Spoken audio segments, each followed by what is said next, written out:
Welcome into Inside the Arc. Thanks for listening, everyone. I am your host, Alec Bussey, joined as always by Brandon Simberg. We are going to break down the Illini's 83-79 victory loss, to Arizona on Saturday night at State Farm Center in what was a hell of a basketball game. I, of course, was on Media Row. Sim was in the stands watching, doing some scouting of some of the players on Arizona's roster who are likely to be playing in the NBA. So we're going to dive all into that, but we're also going to have a pretty good guest later in the show. But Sim, how we doing, man? Yeah, doing well. Yesterday was an incredible basketball game. Like we're gonna talk about the nuance of it, the X's and O's, like the what actually happened. But in the grand scheme, we got a really good basketball game between what I view as two very good teams for 40 minutes. And the result obviously didn't go Illinois fans' way, but it felt great to be back in the State Farm Center with the fans and the energy for a great basketball game. Like I walked away happy just that I was there. Yeah, honestly, like going in, both of us expected Arizona to win. And that game kind of went exactly how I thought it would. Or maybe Illinois even played a little bit better than I thought they would. Arizona coming away with an 83-79 victory. They end up covering the spread. I believe it ended at 2.5. Good teams win, great teams cover, as people in Vegas like to say. But it's a game that I think we have to start with what you got from Trent Frazier and Alfonso Plummer in your backcourt. I mean, you got two guards there. Trent finishes with 27 points, buries 6 threes. Alfonso Plummer, 25 points. He also buries 6 threes. Like those two guys have been really, really good for you, especially Plummer. He's now 6 straight games with at least 20 points. Trent Frazier seems to have found his shot, and Sam, like he looks to be moving a little bit better. He said he feels a little bit more healthy. I think he's starting to get his knee back, and I think he's kind of now maybe more used to or more comfortable playing with his shoulder brace that he has with the injury that he suffered in Kansas City. So he's been hurt so many times this year. That was all the way back in an exhibition game, but he seems to have started to play well. So those two I was obviously really impressed with on the offensive end. Yeah, I think there's a case that this was Trent Frazier's best game in an Illinois jersey in the 5 years. I think like we all remember the Gonzaga game where they ended up losing. They lost to Gonzaga, right? Yeah, that was out in Maui. Yeah, but he had a hot stretch in the second half against a really good team. But yeah, I mean, what Trent did yesterday, 9 for 15 from the field, 6 for 11 from three. He only had 1 assist, and like we can talk about the point guard play later. But 5 steals, 0 turnovers. He played 38 minutes on on what we deem as 2 kind of lingering injuries. And defensively, first half, Mathurin was going off while he was on Creasa. So second half, they said, you know what, you got to go guard Benedict Mathurin, who's much bigger than him, who is an NBA, at least to me right now, is an NBA lottery pick. Like, he's an incredible player.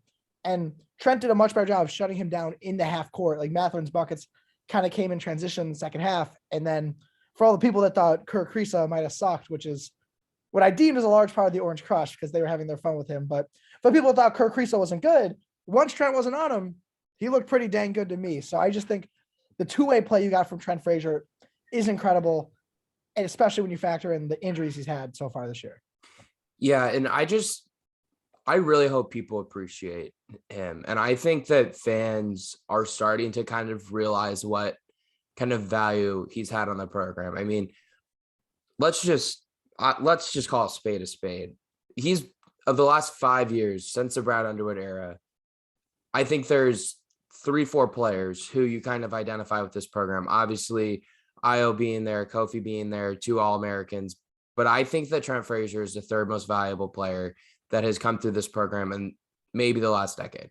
Like, that kid puts that jersey on every single day for practice or for a game, wears it with more pride than I think I've seen someone wear it in a really long time. He plays his ass off. He plays hurt. And think about how much he's sacrificed as a player too. Like, he comes in as a freshman, he's a scorer. He's not known as a defender at all.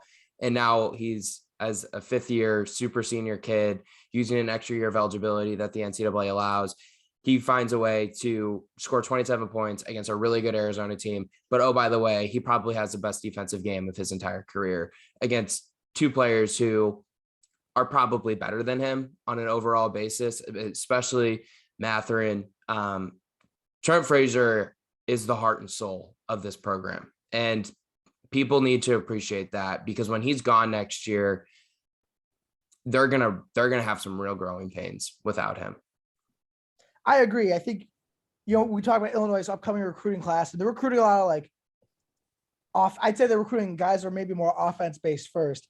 And that's what Trent kind of was coming in. So I'm not saying like Jay Epps can't be good on defense or Sincere Harris, but like, yeah, they're like, it has been a luxury over the past few years to have that guy, number one, go in the game and try to lock up the other team's best guard and do, for most of the time, a really good job.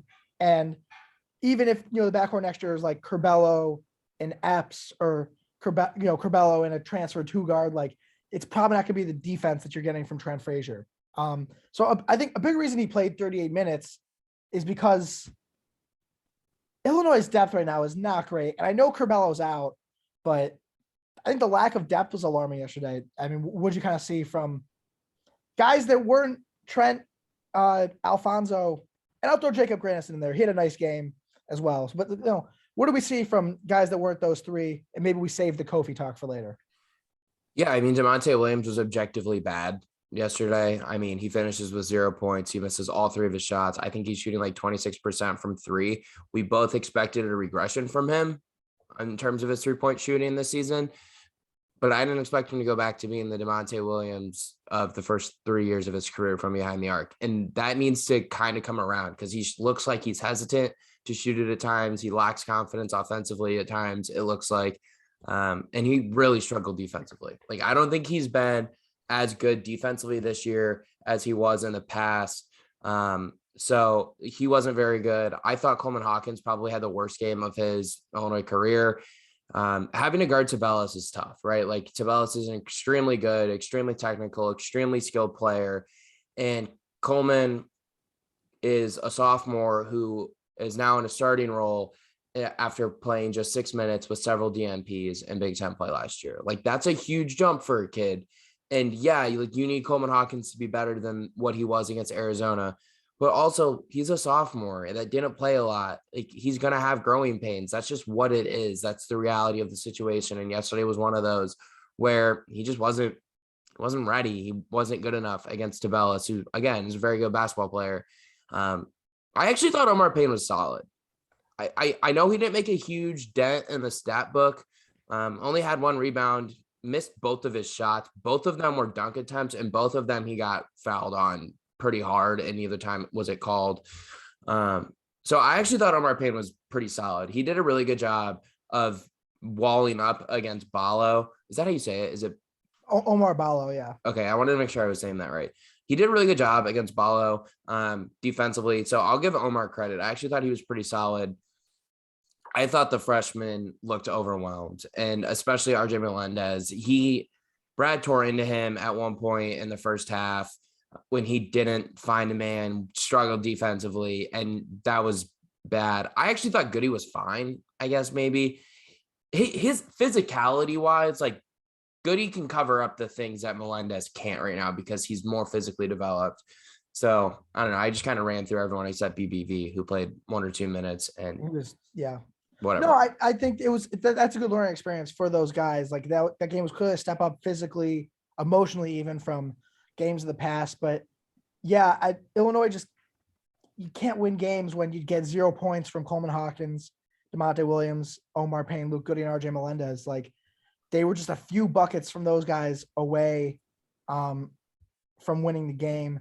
And then one guy we didn't talk about because he didn't play, and he's not going to play for the foreseeable future, I think for the rest of the season, is Austin Hutcherson. Coach Underwood announced that he's out for the season after having surgery on a hernia in his back, which we know had been bothering him, and that's kind of why he'd been in and out of the lineup. What does this mean for this team? I don't know. I don't know what to really attribute it to. Like, there was times where he flashed in the few games that he played in, right? Like, he had a couple nice finishes at the rim, but then there was also times where I felt like he just wasn't big enough or strong enough to really have a consistent impact for Illinois on either side of the court. I will say that he has the ability. I mean, in his 4 games this year, he averaged 2.8 points, two rebounds, and half an assist on 37.5% shooting from the field, and he didn't make a 3. There's things that you can see in his game that would have fit well with this Illinois team. His athleticism, I think, would have been really beneficial. I think if Austin Hutcherson is healthy and he's physically ready, I think that's kind of the guy that you would have had guard a Matherin yesterday, right? Because he's bigger than Jacob Grandison. He's a better athlete than Jacob Grandison is when healthy, but you didn't have that. And now you're not going to have it for the rest of the year. And Brad said 10 weeks, so that gets us to February, but he's not going to get back into the rotation. I'm really interested to see where this goes into the future. And maybe this probably isn't a discussion we should have, but I don't know if Illinois brings him back. I don't know if he expressed an interest in coming back. I don't know. But that's just a really interesting situation, I guess. Yeah, I mean, on a personal level, I feel for Austin, who's played of course, yeah, 3 games in the past 3 years after missing 2 years, and I was gonna miss most of this year. Like, he's just a good kid, and you just hate to see that happen to anyone because his dreams and his future, it's just so uncertain right now. But yeah, when we talk about this Illinois roster in the offseason and why they were a top 10 team should be around the top 10, it's because he was supposed to be the two-way wing that they didn't have. And that was evident yesterday. I mean, even though he hadn't been that guy this year, he had shown some flashes and he'd done some things where you thought maybe by February he can get into game shape and be that guy. But it obviously it wasn't meant to be. And now I do think they're going to sorely miss a two-way athletic wing like him because, Jake Grandison's a good player, but I think he's more of a shooter and not the defensive stopper. We just talked about DeMonte Williams' struggles. They just don't have a guy like him on the roster this year. I do think there's certain games and matchups like yesterday's game where they'll miss him. Yeah. But again, I don't know how much of an impact he was going to have.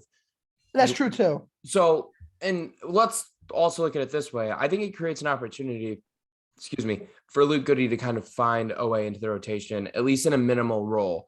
We've kind of talked about this a couple times, and it was more so we talked about it. I guess it would have been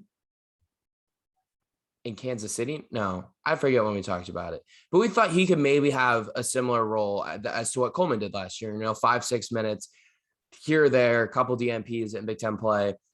And now I feel like that's even more of a possibility and maybe even more so of a role. And maybe for as much of an effect as we think it's going to have on Luke Goody, it might have an even bigger effect on what we see with RJ Melendez. Because if you can get RJ to defend, you can get that athleticism. If you can get him physically ready against a team that in the Big Ten that maybe isn't very good, if you can get him to get quality minutes against a Penn State or a Northwestern or a Nebraska, who's a complete mess right now. I was going to throw Minnesota into that group, but they went into Chrysler Arena last night and beat Michigan. So, maybe RJ gets an opportunity now as well. And does Brandon Pajemski get into this role? I don't really know. I'm not going to say he does. I'm not going to say he doesn't. But I think it's good for Goody and Melendez to have an opportunity to now get minutes that they probably weren't going to have an opportunity to get before the season started. Yeah, no, that's true as well. And I think Luke offers more shooting. Melendez, if he kind of needs more reps, he could be that guy. And yeah, the door will be opened, I think, for more players for opportunity.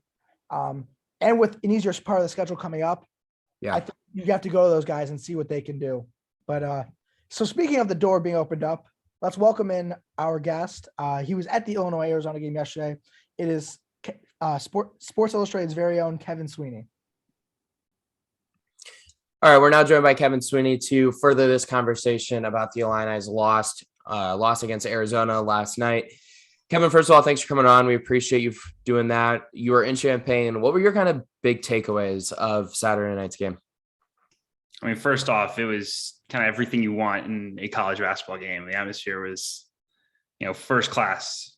The student energy was legit. They were out there. I got there super early and kind of got settled in, and I'm out there 2 hours early, and there's students just packed around the, kind of concourse area outside of the arena, and everybody kind of filed in, and they're going nuts behind me. I felt like I couldn't move. It was a mob scene. It was fantastic. Look, I thought that Arizona passed every test that I could have wanted to see. We've seen so many teams in the last month, really, but especially the last 2 weeks or so, that have went on the road, and it's just been a different test. And to not only to go on the road, but to go on the road deal with the travel issues they dealt with, and then give up 16 threes to Illinois and win that game, I think says a heck of a lot about where this team is, both kind of from a talent perspective, right? Like everyone knows that with Mathurin and Koloko and Tabellis and all the guys that they have, like they're loaded. But the poise was really impressive, especially for a team with a first-year head coach and Tommy Lloyd, a team that doesn't really have a lot of guys who've been through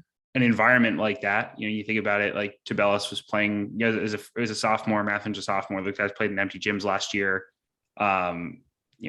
To go on the road with a first-year head coach in that type of environment and handle it the way that they did, I was really impressed by it. I thought there was, certainly some positives to take away for Illinois. I didn't necessarily think they played badly. Obviously, the shooting helped them stay in it in a way that I don't think can be counted on every day. But there aren't other teams that can do to Kofi Coburn what Arizona and Christian Koloko did. And obviously they had a good game plan with some of the post doubles and stuff. But when they did wind up in one-on-ones, Koloko won that matchup more than pretty much anyone does against Kofi. I think that was pretty impressive for Koloko. And I don't necessarily think a knock on Kofi. I just think kind of where Koloko is right now defensively, he's a monster. Kevin, I'm happy you mentioned Tommy Lloyd. I thought he coached a great game yesterday, especially with his defensive adjustments at halftime. I guess that's when he made a lot of them. Obviously, Kirk Kriisa could not guard Trent Frazier at all. Like Trent broke him down off the dribble, had him all over the place. But to kind of switch that, put Dalen Terry on Frazier, also kind of put Mathurin on Frazier a little bit as well. And that allowed Kriisa to slide over against Plummer, who is obviously a really good offensive player, but he's less dynamic, I guess you could probably say, than Trent, especially when Trent's on a heater like that. So I thought that was great coaching and great adjustments. And I thought it actually had a big outcome on the end of the game because, you look in the first half, like Trent has 14 and Trent has 16 and Plummer has 14, but in the second half, they each only have 11. So clearly the adjustments had some sort of effect on the second half of how those guys were guarded. So I give a lot of credit to Tommy Lloyd and having that team prepared. And one of my biggest concerns about Arizona entering that game was they haven't been punched in the mouth yet. Like their average margin of victory was 30 points before that game. And to be able to overcome a 19-0 run, to be able to overcome an 11-0 personal run and be down 13 on the road in a tough environment, and then still be able to come out after halftime and regroup and then get the win, like that says a lot about a first-year head coach in Tommy Lloyd.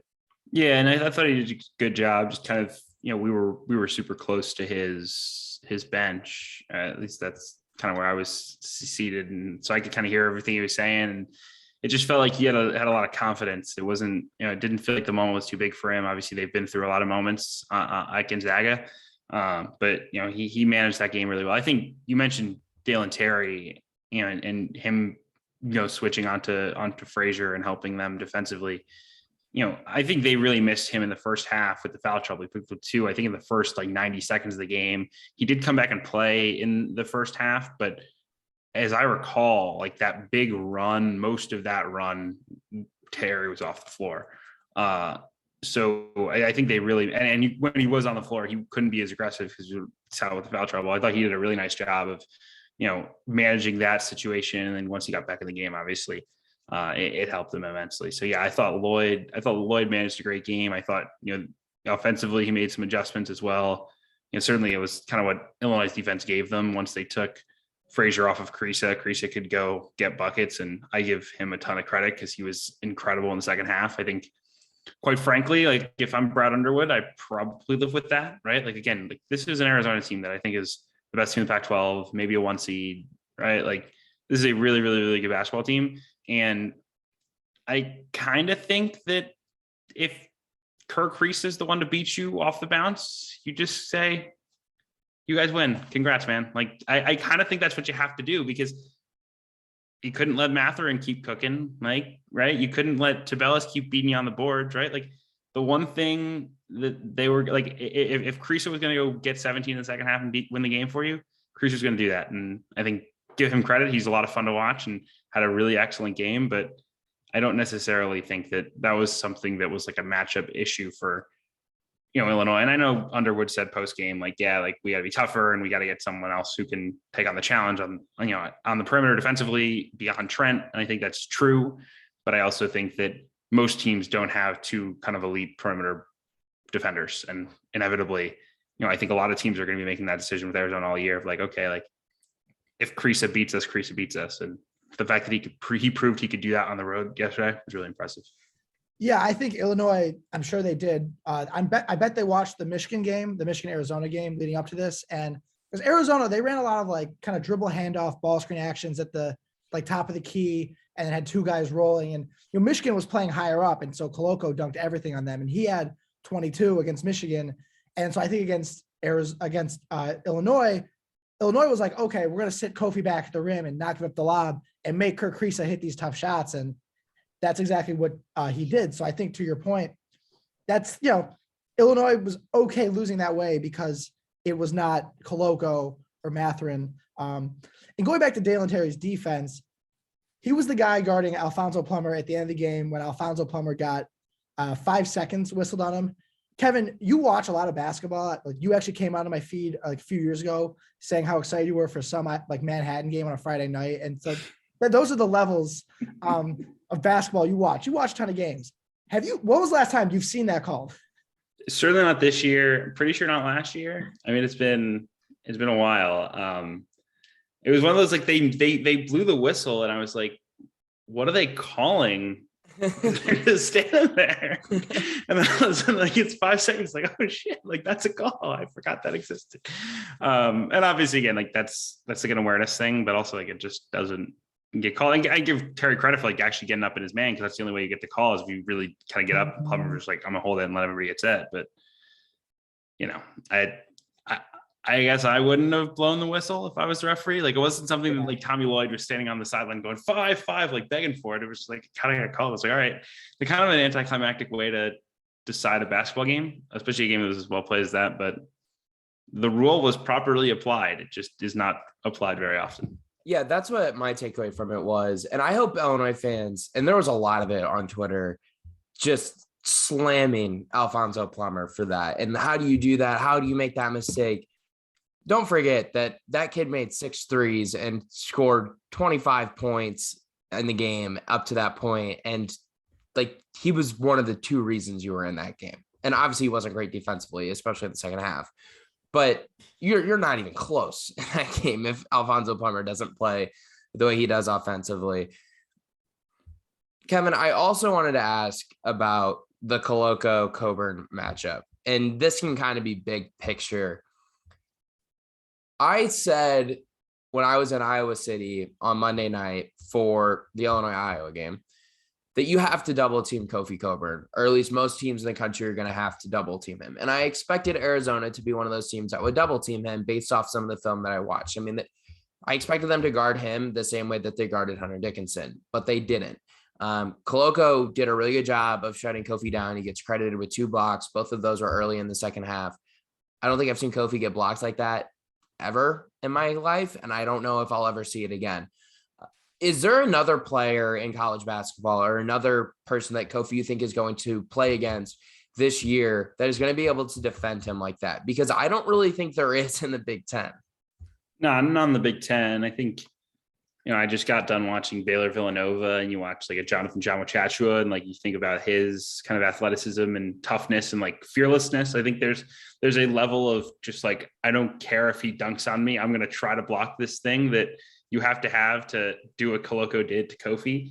And I think there was kind of some good schematic things on the back end by Lloyd that helped. Like when they were in those they were willing to let Kofi and Koloko go one-on-one.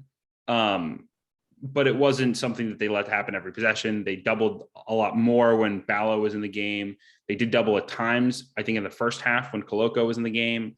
But it's a tremendous weapon, and you're not going to see that again. I think if you're Illinois, and even if you do, I don't think you're going to see Kofi go 5 for 15, because I think he's going to learn from dealing with that. But yeah, I mean, I like they need a better Kofi than what they got, especially without Curbelo and without, with some of the turnovers that they had, and they're still kind of working through those issues, right? Like you can't get 5 of 15 and also 3 for 6 from the free throw line, right? Like those free throw misses mattered. And it felt like good. I felt like those free throw misses were where Illinois had the chance to kind of regain full momentum in the game, and they didn't quite do that because he missed 3 free throws. So, I think Kofi, would be the first to say he didn't play that well. I think, again, a lot of that's Koloko, and I think he's getting a lot of NBA buzz for a reason. Like, he's going to be really good, and he's a weapon that few teams have. He's shut down pretty much every big he's faced this season.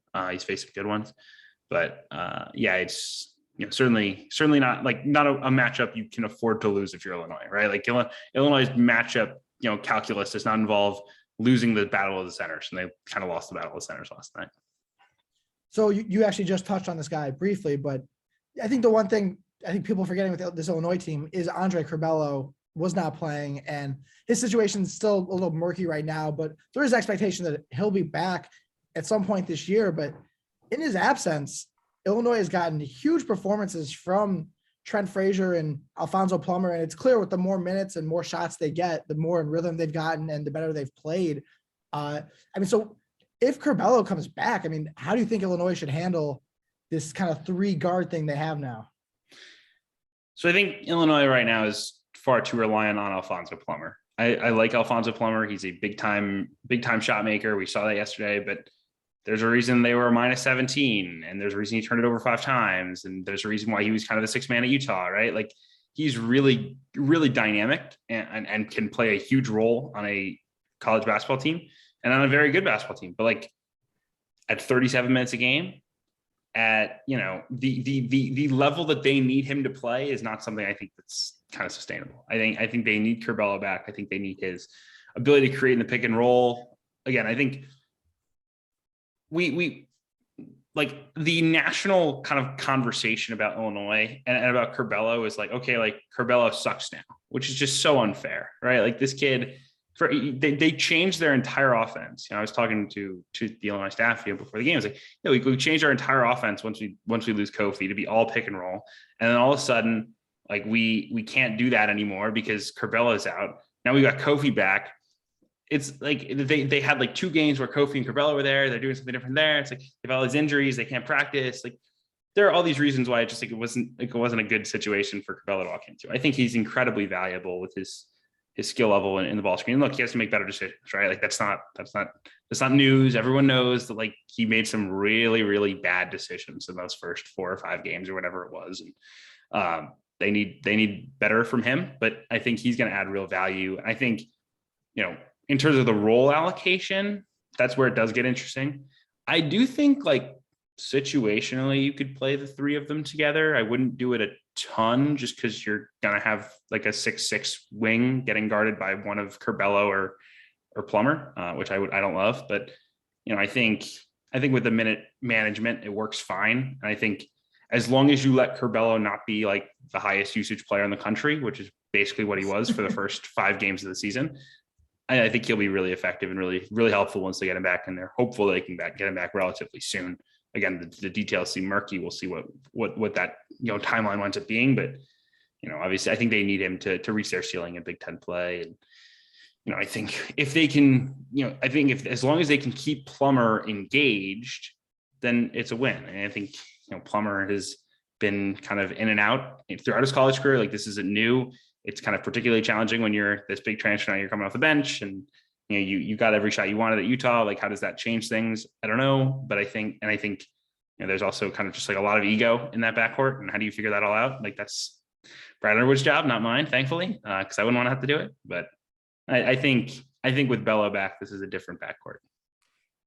Yeah, Kevin, I'm happy you kind of mentioned a couple things there. So I'm actually really high on Alfonso Plummer and what he brings offensively, but yesterday is a great example of why I don't think you want him playing 37 minutes a game, right? Because defensively, he's just not going to be good enough for you against teams that have really good guards and a really good wing backcourt area like Arizona does, right? Like, that was a bad matchup for him coming in. And I think you can get away with him playing, 25, 32 minutes a game, somewhere within that range against a team that doesn't have elite guards and that are really good athletes, but they do need to get Andre Curbelo back. And I will say, I think this Illinois team has figured itself out without him in the last 5-6 games, right? Like they lost by 4 points to a team that I think the three of us all agree is top 7 in the country right now. Like they're going to be top 10 when the rankings come out tomorrow on Monday, but they're a really good basketball team. So for Illinois to only lose by 4 points without a potential second, some people had him as a preseason All-American. I didn't have him there, but some people did. I thought that was a little premature for him, but to have Plummer be a guy who can come off your bench, that's extremely valuable when you pair it with Jacob Grandison. Like that's 2 elite shot makers coming off your bench. If you're able to get Plummer to stay engaged, but also get Curbelo to come back and make the consistent plays, that's his biggest thing, right? Like when he's consistent and not trying to do too much, I think that's when he becomes a player that, and Sim can attest this better than I can, that NBA teams kind of look at a little bit more highly than when he's trying to make all of these spectacular plays that aren't always there, if that makes sense. Right. And I think the other thing with it too is like it's like a rising tide for everything inside of the program, right? Like they basically had 6 guys they could trust to play in that game yesterday. Like Payne gave them 9 minutes and Payne didn't really do anything, right? He was just out there. And I think Underwood was very smart in that the way he subbed for Coburn, it was like 2-minute wins, right? It wasn't like, oh, we're going to take him out for a media. It was like, let's give him a quick breather and let's get him back in the game. I thought that was a good job to not let Payne get exposed. But, right now, like I say, you have like 6 guys you can trust. You bring Bello, okay, now you have 7, so that means Plummer can come off the bench. Now you're getting bench production that you're not getting right now from your freshman guards, which is not unexpected given where they were in like the recruiting rankings, everything. But like, it's just something that hurts, right? If you're not getting anything from your bench, you're really relying on Trent Frazier and Alfonso Plummer to hit 12 threes like they did yesterday to give them a chance to win that game. So yeah, I mean, I didn't come away any less, I didn't lose faith in Illinois watching them yesterday. I've watched them now twice in person. I saw the Marquette game and the Arizona game. So maybe I'm bad luck. I don't know. I'm certainly bad luck for Coleman Hawkins, who has just been dreadful in both games that I've been to. So they certainly need more from him, but I think this is, I still think it's a team that will be a top 20 caliber team. It's a team that will be a factor in the Big Ten. Like I'm a believer. Like I that didn't change. I think I'm going to believe more in them once they get Bello back, as long as he can be, logical in his decision making, which again, been a problem at times, but I think he will get there. And so, yeah, there was a lot of promising signs from this game, and also some like, okay, here's the things that just have to get better. And the ball security has to get better. The kind of toughness and the defensive intensity has to get a little bit better for an Underwood team. They probably need a little bit more from their bench. And they had to hope that this Plummer, Frazier, Curbelo thing doesn't blow up when it comes back. And I don't think it will. I'm not like saying it will, but I think there's a reason why Plummer was so quiet before Bello went down. And I think it'll be interesting to see how it manifests itself once Curbelo's back. Yeah, I think that's a really good point, because that is the guy he was at Utah, 6th man. And he played more than he was playing in the first few games for Illinois. But yeah, I'm super curious to see how they manage that. And now they kind of have like a month or so or a few weeks, as do a lot of teams in college right now, but without any like big test, especially with the way Missouri looks. So I think they can try to get this figured out before they hit the road in Big Ten play in January. And as the driver of Coleman Hawkins Island, please stop coming to Illinois games. Yesterday was the worst game I've seen him ever play, so please stop coming. Yeah, he was overwhelmed. And again, part of that's, again, you're matched up with Tubelis. Like, this Arizona team is ridiculously talented. They have 2 clear NBA players and a third in Tubelis, who, I don't know if he's an NBA player, but he's a dang good professional, right? Like, he's really high level, and Dalen Terry's really high level, and Crease is going to make a lot of money playing basketball somewhere, right? Like, that team has 5 pros. Like, they're really good. And so no shame in losing to them, but they need more. Again, they need more from Coleman Hawkins. They need more from Kofi Coburn. It's the biggest front court test they'll probably face all season, and their 2 guys didn't step up yesterday. So they need more from him, without a doubt. Kevin, real quick, I'm going to give you some credit. You said before the season started that this Arizona team could be good. You said that people weren't high on them, or people didn't necessarily know how good they could be. So credit to you. Your Pac-12 basketball. But Kevin, did you think that this Arizona team could be this good? Like, when you go and look at this roster, right? Like, it's 5 guys, 6 guys, 20 2020 recruiting class, I think it was. Yeah, because they're all sophomores. That was a top 10 class. Like, why were we not aware of how good this Arizona team could be? Was it because it was a first year coach? Was it because they struggled last year? Was it like, why was it? Because I'm looking at this roster now and I'm like, we should have known that Arizona was going to be good. Maybe not top 10 good, but we should have known that they were going to be pretty good. Yeah, I mean, I think there's a few things, right? Like, I think a lot of people saw what they brought back and were able to kind of bring in around them and said, yeah, they're gonna be better, right? And they just kind of slotted. They're like, but they're a new coach, like all these question marks. We're just gonna toss them in like the 20 to 30 range, and that's just kind of how it all works. Like, you sit there and like your brain keeps telling you like maybe this team's gonna be really good, but then you're just like, no, I got a hedge here. You just kind of toss them in with everybody else. The group think is strong. I also think, I mean, look, I'm surprised by how good Matherin looks as a scorer, right? Like, I didn't come away from watching him last year and then even watching him over the summer for Canada U19, right? I didn't come away from that experience saying, yeah, he's going to be like hitting floaters and kind of creating a little bit off the bounce. And he's doing that at a higher level. And he made like a really good play on a ball screen. And I mean, we knew he could shoot. I mean, that was his kind of high level skill, but he was complete. And I think the other kind of real question mark was the point guard play. Kirk Kriisa didn't make a 2-point field goal all of last year. I only played 10 games, but he didn't make a single two. It's a great stat. Yeah, it's so yeah. I mean, it was a massive question. It was like, is Kirk Kriisa just like completely overwhelmed by like college athletes, right? I mean, it's different. He's coming from Estonia, like it's different. So it's kind of like, all right, is Kirk Kriisa a point guard? And if not, like, is Pell Larson your point guard? And I don't think that's going to go very well. So there was a lot running on Kriisa. That question mark, I think, was enough to leave everybody, questioning where this thing would go. And I think Koloko too has been much better than he was. I think Lloyd deserves a lot of credit for his development and the confidence that he's playing with right now. But yeah, I think the point guard question, I think in particular, was something that really held me back. Was like, what is Kirk Kriisa? And he has been far better and far more entertaining than I think anybody anticipated. Yeah, I think Koloko is the biggest part of that. Like, I remember, I've watched him a ton in the past 2 years, and it's like, sure, he had a good body and like was kind of athletic, but he was like pretty bad at basketball. Yeah. I'd argue he's one of the most improved players in the country. I mean, I'm sure you can tell me somebody on like, Manhattan who is making a huge leap, but like the Koloko growth from year 2 to year 3 has been incredible.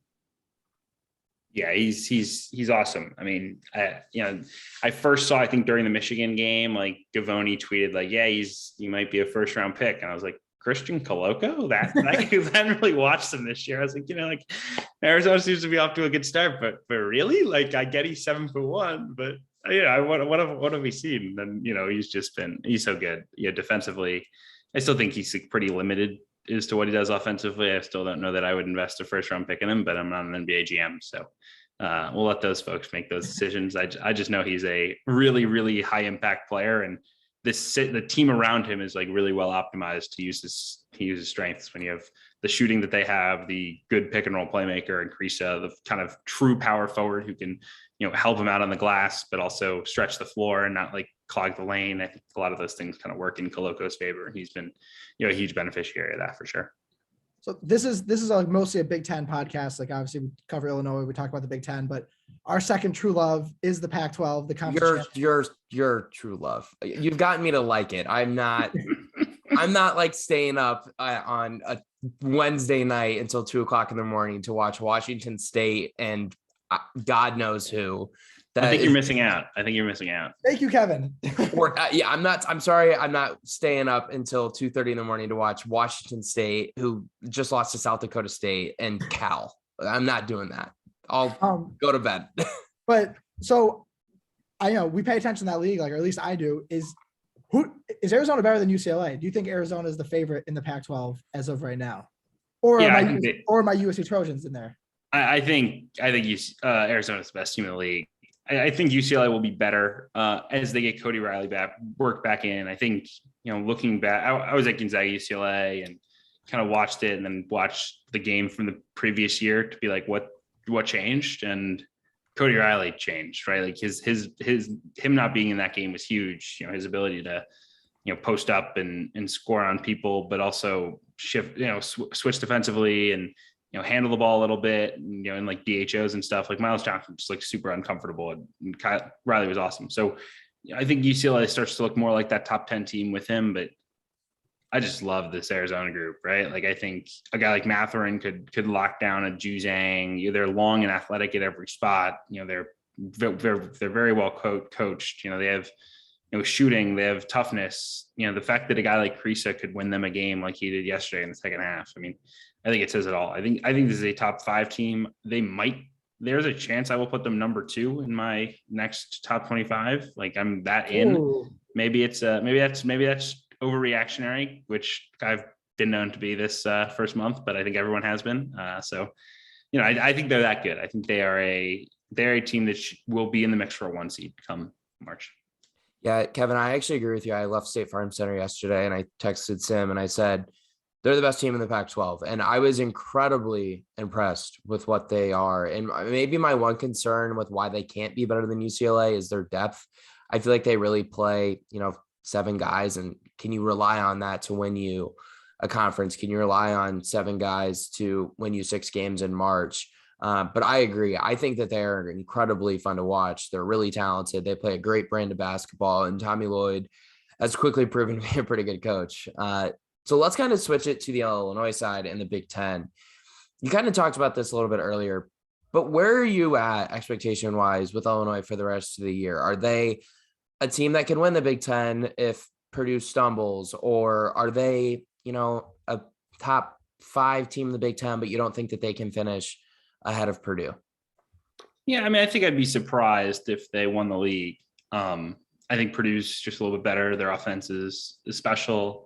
They've kind of regression monster here, shooting the ball. That was, I think, inevitable, right? They just weren't going to keep shooting 40% from 3 every game. And now that they haven't for 2 straight games, all of a sudden they're struggling with Rutgers and NC State. And I think that's, again, sort of the inevitable thing of college basketball and play on the road and all these things. And again, part of why I've been so impressed with Arizona is their ability to fight that road bug and win that game. So, I think they're a top 5 team in the league. I like them more than certainly Michigan at this point. I think I like them more than Indiana and Wisconsin. I mean, I was really impressed. I was in Vegas and saw Wisconsin and win that tournament. And the togetherness and their toughness was outstanding. And Davis, I think, has a real case to be the national play of the year so far. I don't know that I'll stick, but so far I think he's in that conversation. I still think you match them up, line them up 5-on-5. I think Illinois is the better basketball team at this point, and they're only going to get better, I think, as they get Bello back and all those things. So that will certainly help. I'm kind of buying the Michigan State hype right now. I think I'm in. Don't know that I love the point guards still, but they just have a toughness and a fight about them, and they're athletic, and Bingham's been awesome. So I think I would take Purdue number 1, and then in some order, Ohio State, Michigan State, Illinois 2 through 4, and then Wisconsin, Indiana, Michigan as kind of that next tier. That would be how I would, just very off the top of my head, say the Big Ten looks in my estimation right now. Kevin, I'm really happy you mentioned Ohio State, because I feel like they're the team that we all have kind of just forgotten about over the last couple of weeks in the Big Ten, as everyone has reacted to what Wisconsin has been doing. And as people have started to kind of take notice to what Michigan State has done. I'm still not there yet with Wisconsin. Like, Johnny Davis is awesome. He's a lot of fun to watch. He's actually making Wisconsin fun to watch play basketball, which is something I never thought I would ever say as someone who hates that style of basketball. But Ohio State beats them last night at Ohio State. They have a really good player, potentially the best player in the Big Ten at the end of the year, in EJ Liddell. I think that they're right there too. I think if they can figure out their guard play, which is kind of concerning, I think Ohio State is kind of in that same conversation. So I'm happy you mentioned them. Yeah, I'm not like with them as like a Purdue rival yet. I think they're kind of a step below them, but yeah, I mean, I think they've been really impressive. Liddell has been unbelievable, and it just adds something to his game every time I watch him, which is just so fun. I think, like you said, the guards are where they'll be defined, whether they're a top 15 team or if they're into the 15 to 30 range nationally. But they're really tough. I think they've gotten significantly better from November 9th to December 12th. And I think that's significant. That speaks to what Chris Holtman does. And they really struggled early on with Akron and Niagara and lost to Xavier, which isn't a bad loss, but I wasn't impressed with them in that game. they weren't overwhelming in Fort Myers against Seton Hall and Florida, who are good, but not, Big Ten title caliber teams. And all of a sudden they're getting handled by Duke. You're like, what's going to happen? And all of a sudden, like, the game just kind of turned on a dime and they win that game. And I think they've built on that momentum significantly. I think that's one of those great kind of teaching things, right? With Wisconsin, it's the same deal, right? Wisconsin was getting punked by Texas A&M in like the first 10 minutes of the Mount Invitational, and then found a way to win that game. And it just shifted their entire psyche. And I think the Duke game was kind of a similar thing for Ohio State. So yeah, I'm a believer certainly in Holtman, certainly in Liddell. And if these guards continue to make shots, I think you feel pretty good about them as a, very high level basketball team, a top 4 seed, the NCAA tournament type team. Kevin, I hate to put you on the spot here, but this is what I'm going to do, because now you've seen a lot of these guys live and a lot of these teams live. The Big Ten has expanded. You are now the head coach of the new program, and it's expansion draft, and every player's on the table. Who would be your first pick? Like, if you were to build a team around one player in the Big Ten, who would you take? You asked me this a couple weeks ago. This is hard. Whew. I think I take Liddell. So that's what Alec would take too. So yeah. So I'm okay. So I'm like from the same hometown as EJ, and all of our listeners are probably so tired of this every single podcast, me just talking up EJ Liddell. But yeah, like EJ Liddell is incredible to me. Like I said when he was a junior in high school that he was going to turn into an All-American, a potential like national player of the year in college. So like I was way in on that super early, but like I actually think it could happen this year if he keeps playing the way he's playing, and I'm gonna look really smart if he does. No, I think it was close. Like I think the centers are great, but if I was trying to build a team, I wouldn't start with a Kofi or start with a Hunter Dickinson. Not that they're not great, but it's not how I would like my team building philosophy wouldn't be that. So it was between EJ, Keegan Murray, and Johnny Davis, and just kind of felt like EJ. No, I don't. I need more from Ivy in the half court. It's all transition right now. I need more from the half court. I just feel like EJ could play like the 4 or the 5. He can handle the ball. He does everything. You stretch it. Like if you're trying to build a team, like first pick, that would be what I would do, because he would be able to be the most versatile around what else I could put in place. So it's tough. It really is. There's a lot of good ones, but he's an incredible player. He really is, and has added, again, like I said earlier, he adds something every time you watch him. And I think that's such a mark of a great player and a guy who will be a very successful professional at some point in his life. All right, so I think that's all the questions we have. Where can the people find your stuff, your content, your tweets? Sure. Yes. Lots of tweets. At CBB_Central on Twitter. Lots of dumb tweets, but occasionally a good one or two. We also have all my written works over at Sports Illustrated, SI.com. We have a lot of good kind of college basketball stuff coming. So look out for that. And then I have a podcast as well, the CBB Central podcast, Apple, Spotify, wherever you listen, it should be there. So appreciate you guys having me on. Thanks for coming on, Kevin. We appreciate it. And make sure everyone goes listens to Kevin's pod, and of course, read all of his articles.